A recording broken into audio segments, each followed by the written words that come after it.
Hey, my name is Hyatt Gonzer, and in this video I'm going to read you some of my creative writing. Writing for the last few years has been kind of my main sort of expression to get the deep things out that are inside of me and the things that I really like to share. Most of my poetry and my creative writing is on Facebook. And if you've tried to add me on Facebook and I haven't accepted, I'm sorry, I have a lot of backed up friend requests that I'm just never really probably going to get to. So you can send me a message and just like let me know that you follow me on YouTube or something like that, and I'll accept your friend request.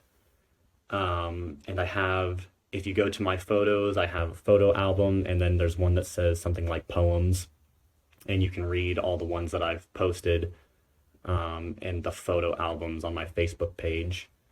So yeah, I just wanted to share two little writings with you just to get it out there. And yeah, I'm going to try and find more places on the internet to put my poetry for people to read other than Facebook. But this first one I've titled The Beast That Wears the Crown. Create through me. Please just use me. I don't know how to do this on my own. I need a master to rule me. You can have your way with me kindly or cruelly. Dominate brutally so I don't have to make any decisions regarding my overwhelming reality. There's a demon in me that wants out. I'm fucking disgusted that I suppress its shouts and pretend like it doesn't exist, like nobody is home in that house. Even though I know when I let it have its bouts, I feel alive and aroused. It's the dragon inside me, and I'm just a mouse. I walk around with a mask like a foolish clown because I'm afraid that if I let all my authenticity loose down to the last ounce, that you'll be repulsed and judge the worth that I amount. But really, all I want to do is bow down to the beast that wears the crown.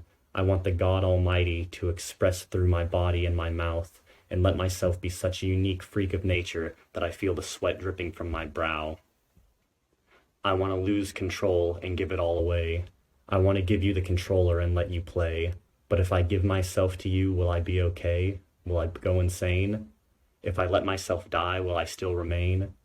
I'm afraid of this eternal game. So much fear of death, yet I'm called to it without rest. I need it like a drowning man needs breath. I need to be swallowed whole and let myself sit in the eternal beast that digests and shits me back out to take my first snarling deep breath. What the fuck is this thing that's beating in my chest? Traumatized, uncomfortable, and wet, melting into reality and the rest, simultaneously being ripped into duality as I now suckle my mother's breast, my first safe haven, my warm nest, my starting place to begin my new quest. Another chance with a blank slate to more powerfully create in a new generation with a more accelerated, authentic awareness rate. This time I'll let more of my shadow out and people can relate. I'll be myself without shame because honestly, the greatest thing that stops me from helping and healing the world is being tame. Fuck being lame. Let the unconscious desires of the universe arise in my equalized brain. You want harmony in the world? Then invite and embody the collective insane, and let the thing that you feared and thought was deranged become the catalyst for enlightened change. Howl at the stars with all your discomfort and rage. Let the eternal dilemma of God course through your veins with haste, and let your eyes roll back while taking one last gasp and evaporate into time and space. If you're brave enough to heal the trauma of God, then this is your place. Now that you have a glimpse of what there is to face, continue with your work with exceptional courage, surrender, and grace. So that's the first writing. And the next writing is untitled and doesn't rhyme.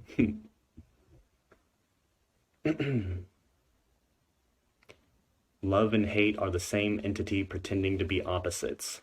Your whole identity is riding on this.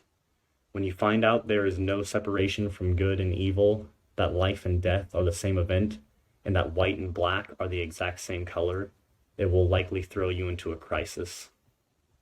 Cling to your identity and beliefs as hard as you possibly can, or else the universe will pry you open without mercy to a truth that no one was ever ready for. The endless paradox. The great cosmic joke that no one thinks is funny except the ones who are enlightened enough to be at peace with losing themselves to insanity forever. We are God in the process of trying to figure itself out. We're all alive just to see if we could find a way to explain to ourselves what all this is and how we could possibly be alive at all. Spoiler alert, it hasn't worked and it never will. But we're all still here trying to figure it out, because what else is there to do but explore yourself, especially when you're the only thing that exists to be explored. I'm somewhere between a half-retarded primitive ape and being a highly advanced alien superintelligence, and there is a massive raging battle to see who will come out the alpha. They're both immature children, and I wonder why I'm caught in the middle of these games. I guess I'm fascinated and I enjoy writing about it. I am the lab rat who is being poked and studied. I am the scientist who is observing and taking notes. I am the grand experiment and all who watches it. I'm looking down at myself through a microscope, observing myself look up at me through a telescope. Looking at me, look at me endlessly, with such a curiosity of what I could be. I can't escape my own eyes and my own tests, and I would never want to. No amount of time could ever be enough for me to fully realize the infinite glory that is me. I am endless, so I'll be here for the rest of time, learning, getting frustrated with myself, taking such gentle care with myself, being moved to tears by myself, hating my own guts because I just won't sit still and do what I say, and melting into a shit ton of bliss in the spaces in between. I want to know you, Hyatt, and I want you to know me. I don't quite know what this immortal obsession is, but I think I'll call it love, and I think I might be in love for the rest of life. So those are two of my writing pieces, and like I said, you can go on Facebook to my photo albums and you can read these again. There's kind of a lot in these that you can kind of dissect and pick through and really get things to click, maybe if you read it yourself. So yeah, thanks for listening. Thanks for letting me share my art, and I'll see you in another video.